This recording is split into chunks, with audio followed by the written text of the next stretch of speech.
Good morning and welcome to the Minnesota Valley Unitarian Universalist Fellowship. I'm Reverend Diana McLean and it's my pleasure to serve as the minister here. This morning I am serving as worship associate for a special Winter Solstice service organized and primarily led by Spirit Grove, which is the pagan affinity group here at MVUUF.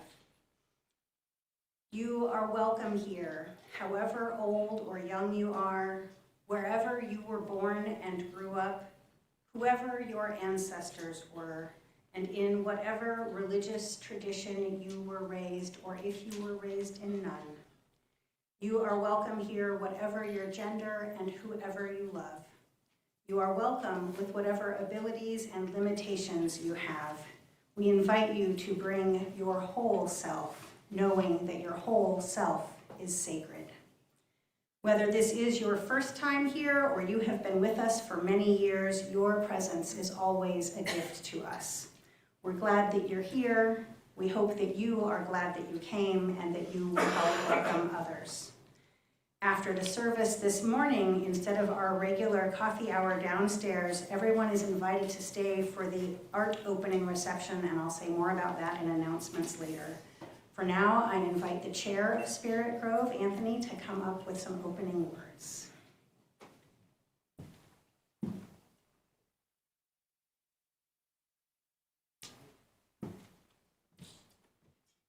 Hello. Y'all make this look a lot easier. Okay. So we are doing Celebrating the Darkness by Joe Von Rue. Traditionally, Advent is a time of searching for light in the dark. The pagan tradition of Yule is a celebration of the return of the sun. But darkness is as important as light. The cold dark of winter is as important to life as the bright warmth of summer. Darkness is home to entire ecosystems, places where humans cannot survive. Darkness offers us the gift of rest, healing, and hope. It is in the darkness of sleep that our bodies are able to heal and rejuvenate. Darkness offers opportunities for beauty and love in our lives. Conception begins in the dark womb. A great prophet was born at night, and the vastness of the universe can only be seen on the darkest of nights. So on this longest of nights, let us welcome the night. Let us give thanks for the life, rest, healing, hope, love, and beauty that are offered to us only in the darkness. Come, beautiful souls, let us worship as we embrace the darkness together.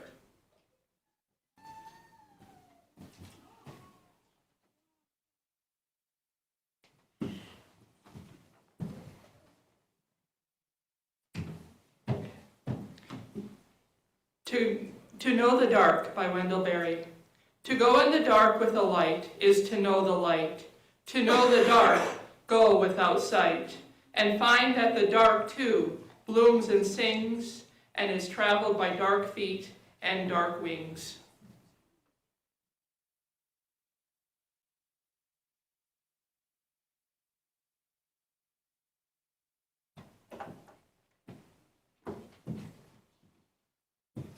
I invite you to rise in body or spirit and join in singing one of the hymns from our new virtual hymnal, Let There Be Light. And for those of you who want musical notation, there were handouts available with the order of service.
We have several announcements this morning.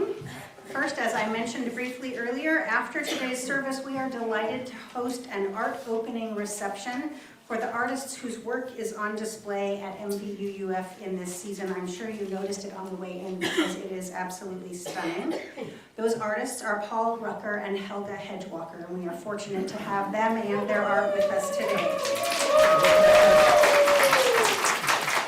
I invite you both to come see their beautiful work and celebrate their presence, but also to know that they are donating a portion of the proceeds of sales to MVUUF, so you can support both artists and the fellowship by shopping today. So keep that in mind. A reminder that the MVUUF office will be closed from December 24th to January 6th so that our staff get a well-deserved holiday break. However, there will still be Sunday services on both December 28th when Richfield Backyard Brass will be leading, and on January 4th when we have our traditional fire communion. So we hope to see you at both of those services. A reminder from the Holiday Bazaar folks that if you had dishes that were here for the Holiday Bazaar last weekend and you have not yet picked them up, please go claim them downstairs after the service today. And now I will invite our board chair, Linda Hayen, up for an announcement.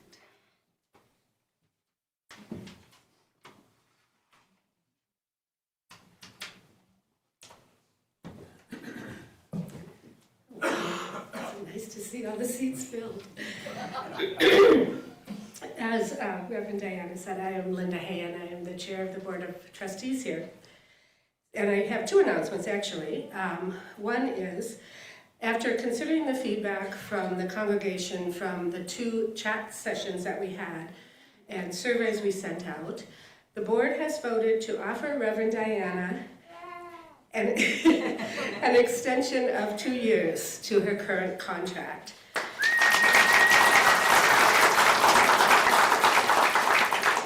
So just to be clear, her current contract expires in June of 26.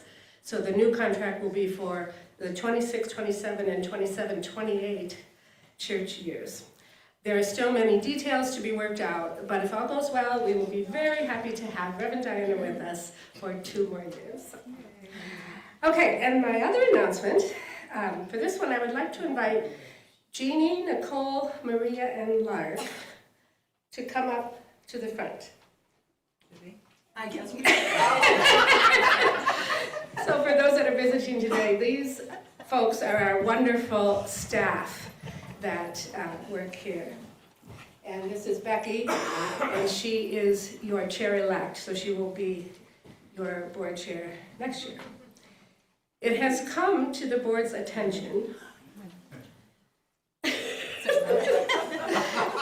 come to the board's attention that all of you came to MVUUF at around the same time, which happens to be approximately 6 years ago. And we realized that we should have recognized you last year for 5 years, but we were a little busy. And so we would like to recognize you for your time here. And we have a couple of gifts for you to show our appreciation for all of your time, talent, energy, and everything that you give to this congregation. So Becky, who is our official board creative director, has created these wonderful certificates for each of you and beautiful handmade tiles. So we're going to start with Nicole because Nicole was here actually the longest. Nicole has been with us since July 1st of 2019. And we would like to give you this award in appreciation for being the best music director that we could ever wish for. You have inspired and encouraged us by sharing your musical and leadership gifts. Together we make memories that we cherish forever. With gratitude from the Board of Trustees.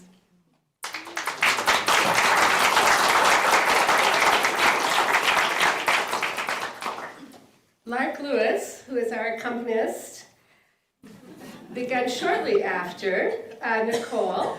She came to us on August 16th of 2019. And you are presented with the, oh, I forgot to say, your award is Nicole's is the Make Some Music Award. Lex is the She's Got Rhythm Award. In appreciation for sharing your exceptional skills, unwavering support, and musical artistry, thank you for your commitment to excellence and for bringing beautiful music to life. Your ability to perfectly complement every piece and your vast repertoire enriches all who experience your talent. Thank you from the Board of Trustees.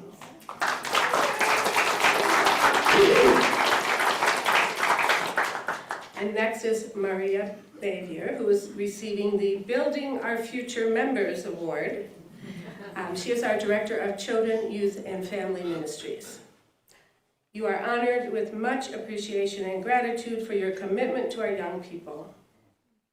We are thankful for your support and guidance shown to our children, youth, and families. With gratitude from the board.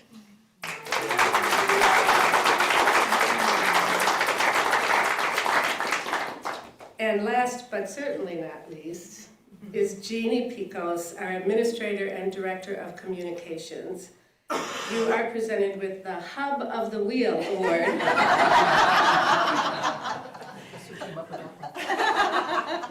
In appreciation for the many hats that you wear: outreach, marketing, rentals, fiscal, communications, personnel.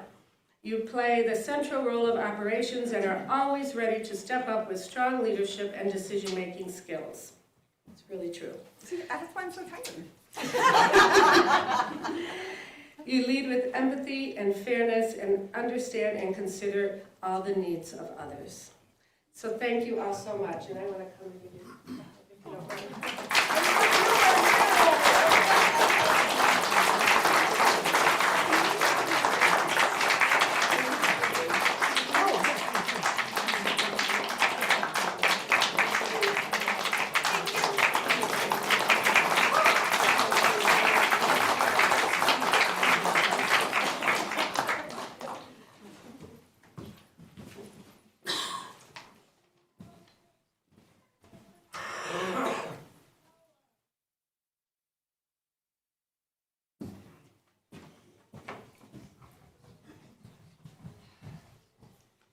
We arrive here today, as we do every Sunday morning, with both joys and sorrows in our hearts. And one of the many promises that we make to each other in this beloved community is that we will both help celebrate the joys, including our fabulous staff, and help each other bear the sorrows of life.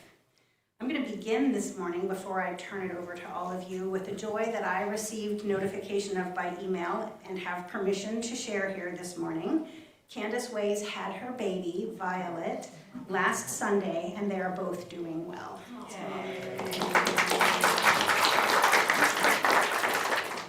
If you have a brief personal joy or sorrow to share this morning, please raise your hand if you're in the room, and an usher will bring you the microphone. And if you are online, please type it into the chat, and it will be shared aloud in the room as well.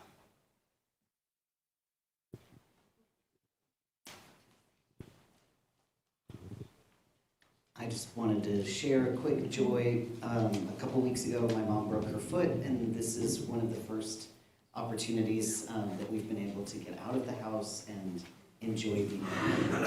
So she's doing better.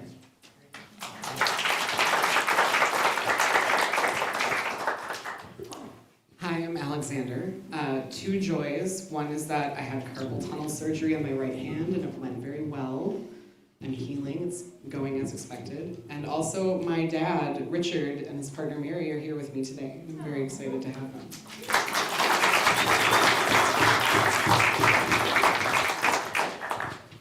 Got a great joy today. My son has returned from Italy. He's been there for 2 years, and he just got back night before last. And it is joyous to have him here for the holiday season and back in Minnesota on an ongoing basis. We love you, son, and great to have you back.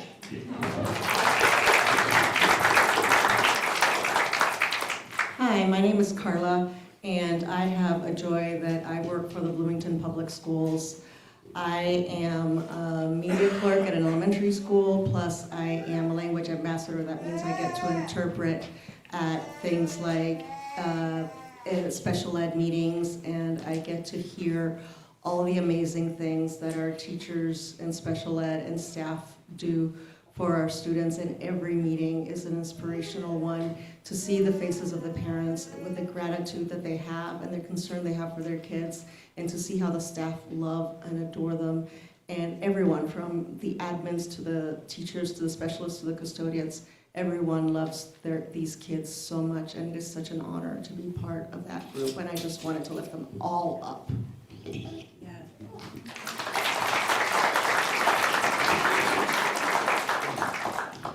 Good morning, everyone. My name's Nikki, and this is actually on behalf of our friends Angie and Len and their family who are all watching via YouTube this morning.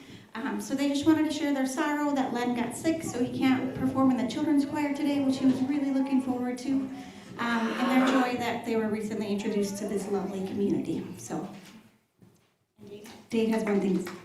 Hello. Hi, Len.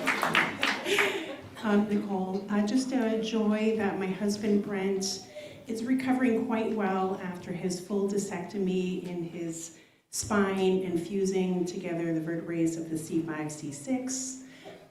So thank you for all of your support.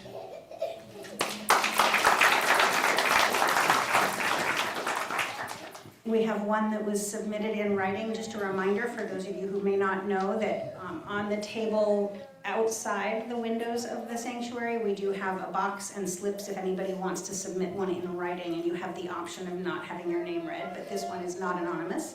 This comes from Jacob Sparrow, who has both a sorrow and a joy. The sorrow is that Jacob recently got a concussion, and the joy, Jacob says, I feel good enough to be here with all you amazing people. So we're very glad that you're well enough to be here. Do we have any others in the room? Oh, we have one online.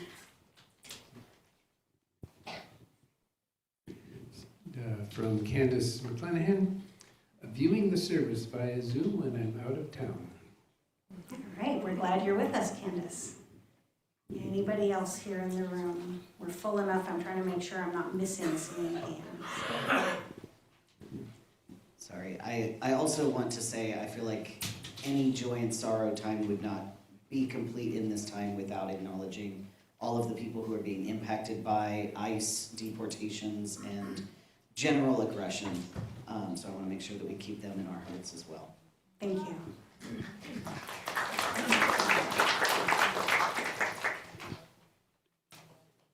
To follow up with that, I would like to raise up my fellow resistors. You all know who you are. You all know what you do. I know this is recording, so I'm not going to give any chance that the government says what we're doing, but it's strong. And the people we are serving are so grateful, and they wish us God's blessing multiplied.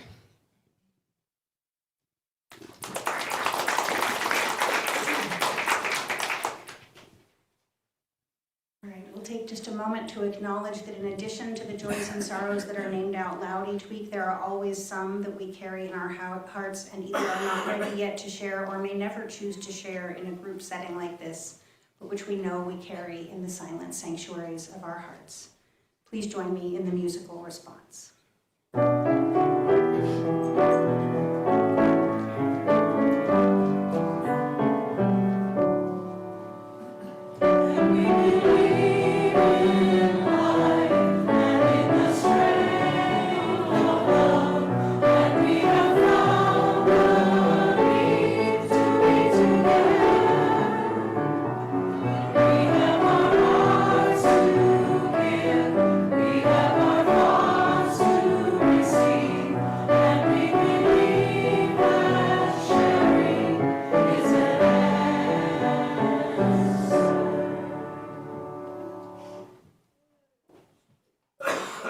Speaking of sharing, generosity is one of the spiritual qualities that we aspire to as Unitarian Universalists, and also one of the tangible practices that we nurture together in this community.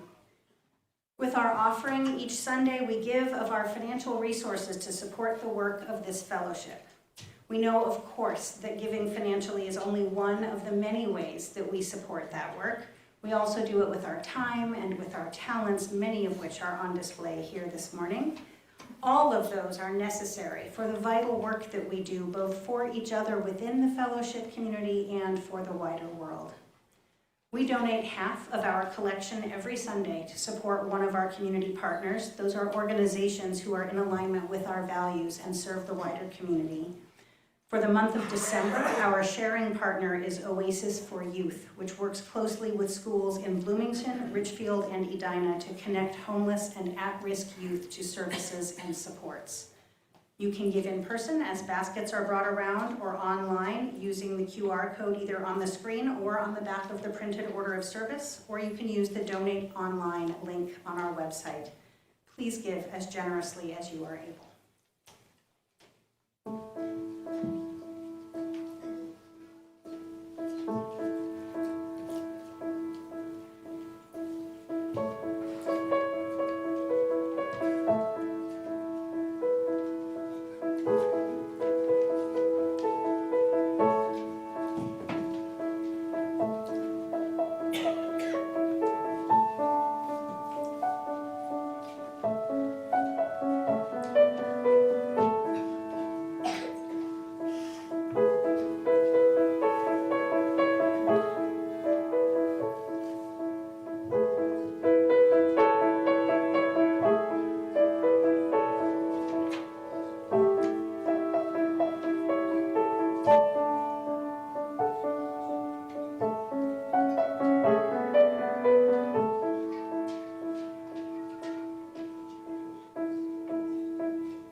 We have a story for you now. I would like to invite the children who are helping with this story to please come forward.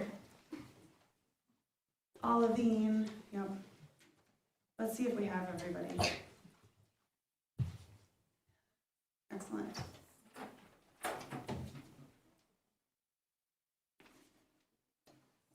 Sean's getting our instruments out, so you're welcome to grab what your instrument is and be ready.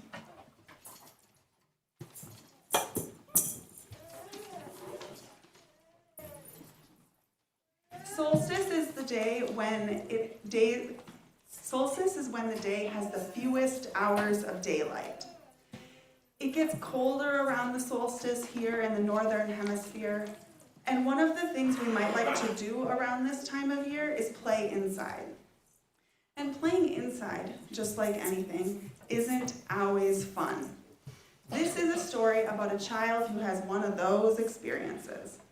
How will his friends respond? Let's find out.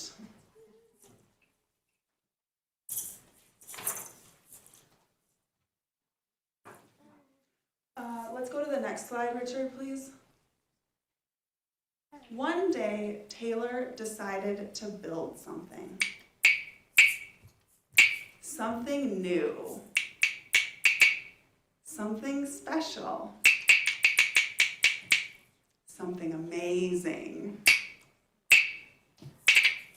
Taylor was so proud. Look at that giant tower. But then, out of nowhere, things came crashing down.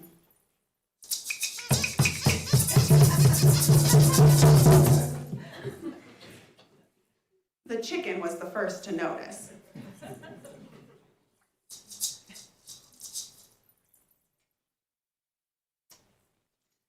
Cluck, cluck, cluck. What a shame. I'm so sorry this happened. Let's talk about it. But Taylor didn't feel like talking, so the chicken left. Next came the bear. How horrible. I bet you feel so angry. Let's shout about it. But Taylor didn't feel like shouting, so the bear left. The elephant knew just what to do. I can fix it. We just need to remember exactly the way things were. But Taylor didn't feel like remembering, so the elephant left. One by one they came. The hyena. Let's laugh about it. The ostrich. Let's pretend it didn't happen and hide.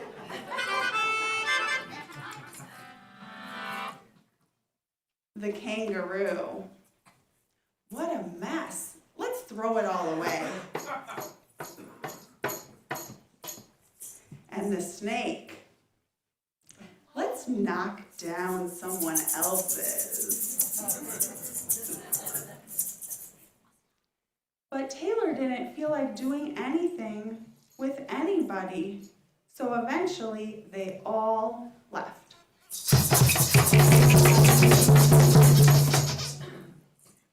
Until Taylor was alone.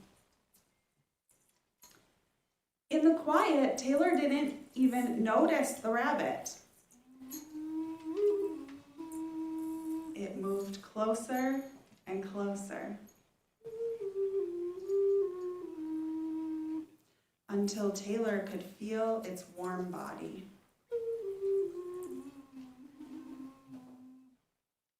Together they sat in silence until Taylor said, "Please stay with me."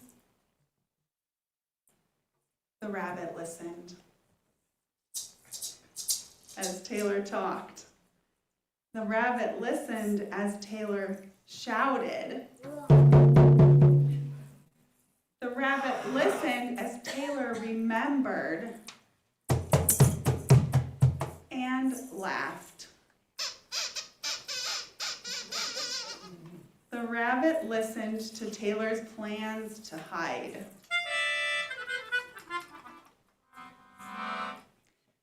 to throw everything away, to ruin things for someone else. Through it all, the rabbit never left. And when the time was right, the rabbit listened to Taylor's plans to build again. "I can't wait," said Taylor. "It's going to be amazing."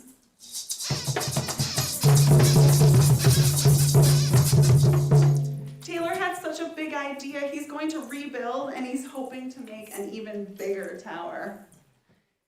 In this story, all of Taylor's friends wanted to help when he was feeling upset. As we continue to celebrate solstice this holiday season, and as we gather with friends and family, I hope that we can remember the rabbit, that we can listen to each other. It's going to be amazing.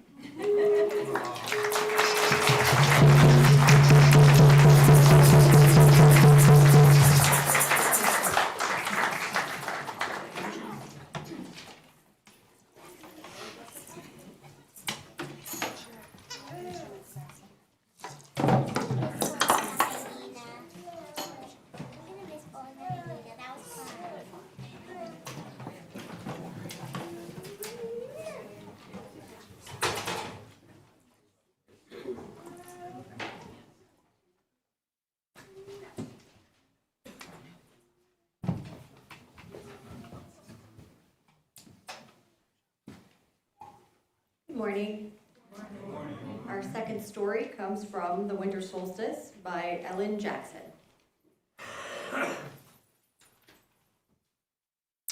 The Solstice Story.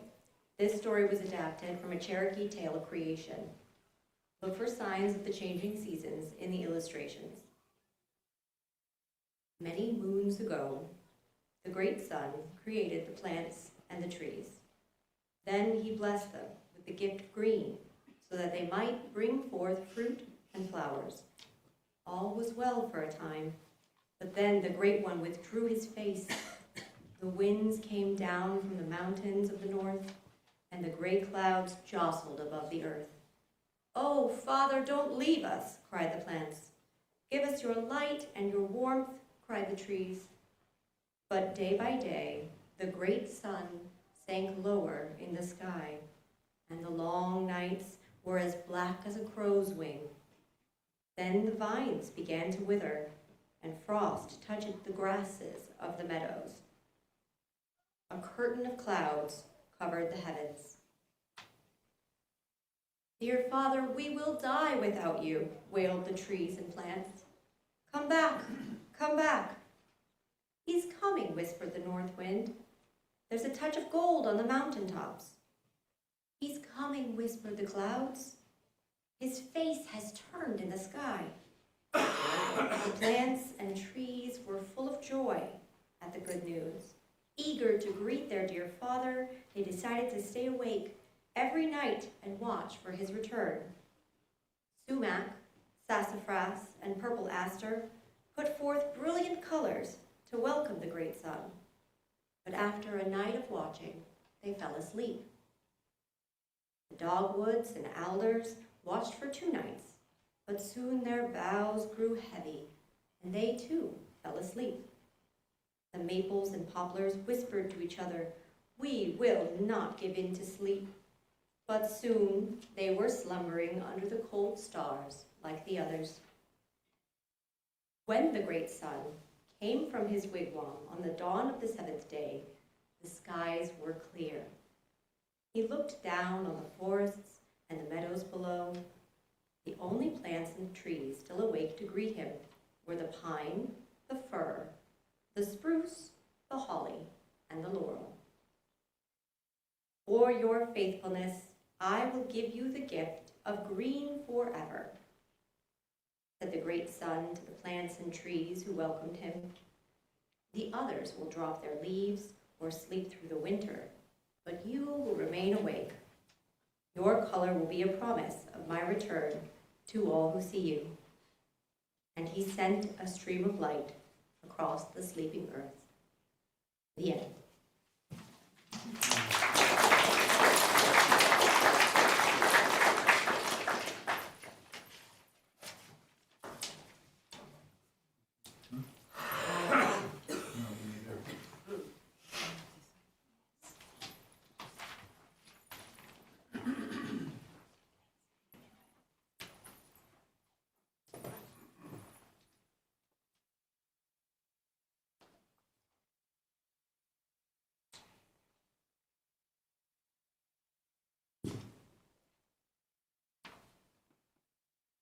What a joy. What a joy. What a joy it is to be here with Nicole and with all of you.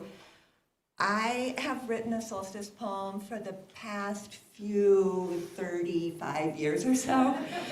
And this one is from 2016 when I was coming out of some pretty profound grief and trying to find some joy. What the river carries. I am here again,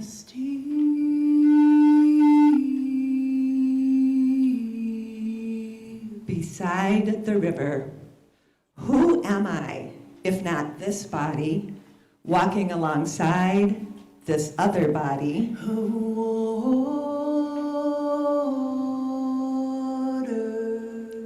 I am watching what little current remains, knowing that nothing here is permanent. The sky has turned purple as I'm asking the river towards me and away to take with it my fallible, tenuous heart, to let me cast my tears. All salt and memory into its shadow, where it soothes the granite, scarred and ancient, by whispering its name. The river appears frozen, but underneath it is alive, pared down to its essential self. At its edge, I am both empty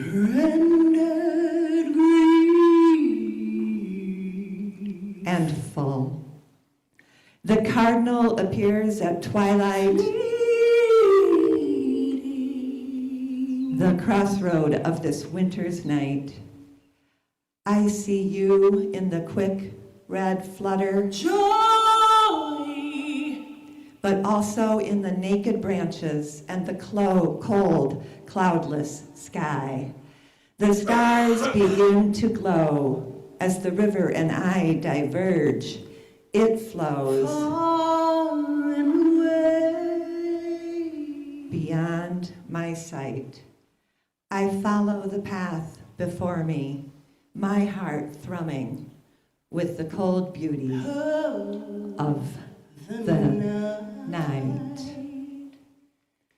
Still of water flowing towards me and away. All salt and memory and loss. Scarred, ancient, underneath, rendered grief, fleeting, precious joy.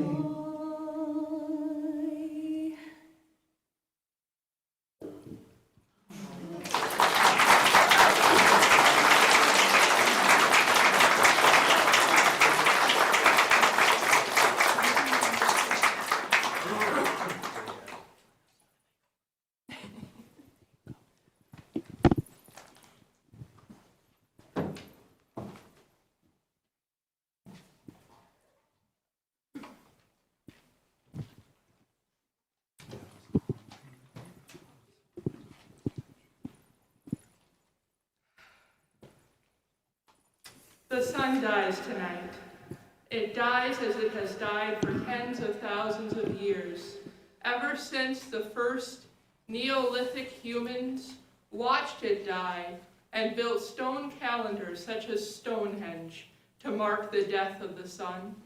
And its life too, for tomorrow at dawn, the sun will be reborn, or so we hope and have hoped for as long as humans have looked upward and marked the changing of the solar year.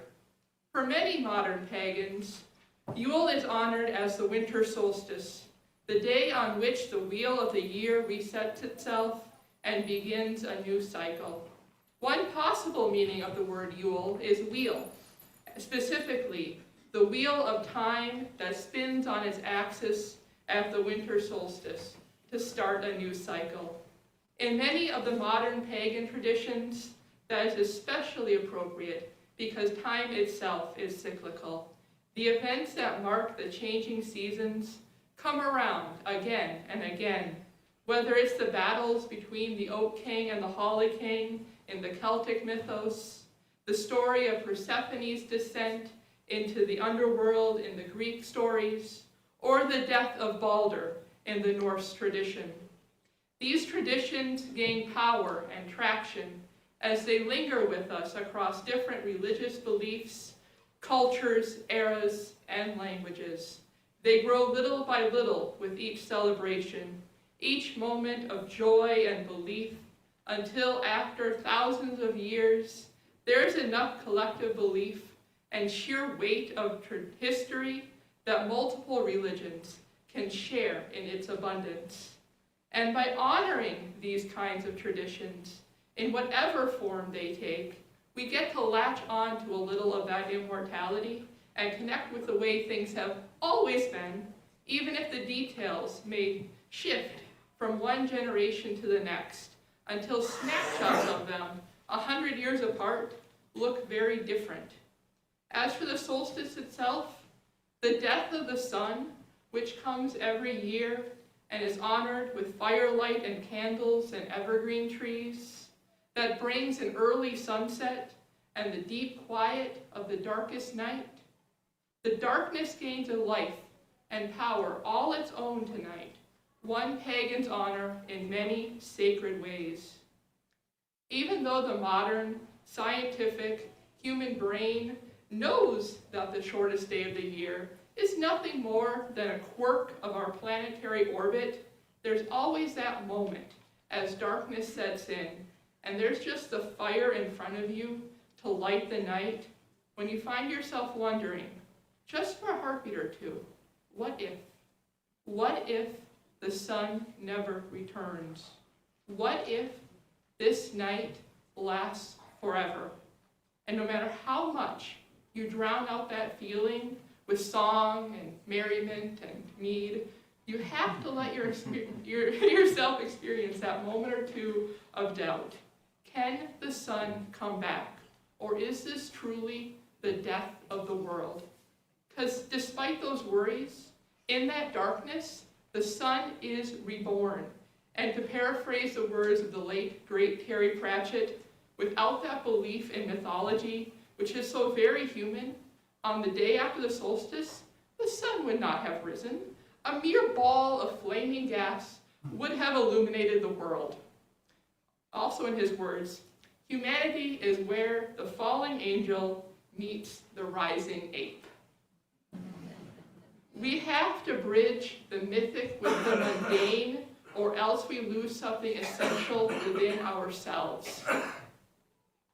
But because we believe that in this darkness lies a moment of death and rebirth, whether that belief is embodied in jolly old Santa Claus, Balder, Mithras, Osiris, Persephone, or Jesus, we watch the sun die on this solstice night and then be reborn again with the dawn. So the message of the longest night and of Yule is fundamentally one of hope.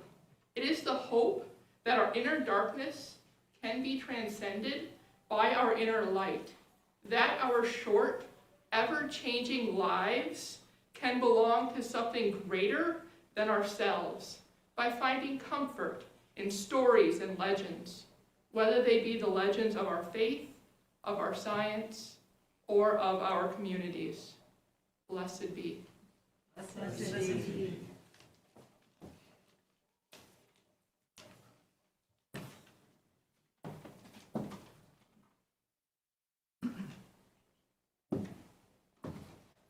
I invite you to rise in body or spirit and join in singing hymn 73, Chant for the Seasons. If you're using the hymnal, this is a hymn that has a verse for each season, and we are only singing the winter verse this morning.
For our chalice extinguishing, this prayer.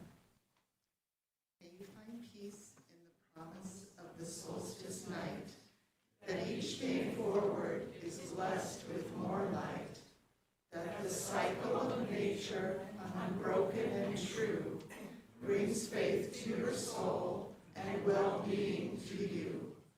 Rejoice in the darkness, in the silence find rest. Merry meet.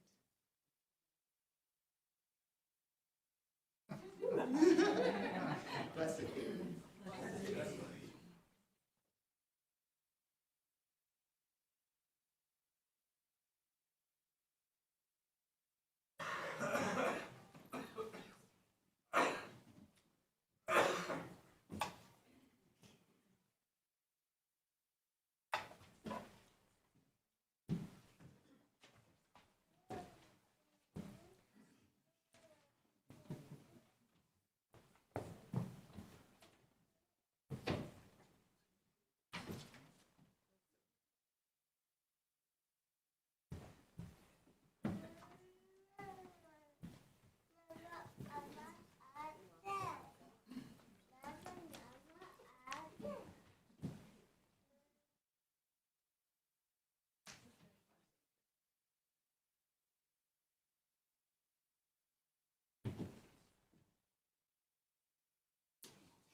Sleeping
Thank you.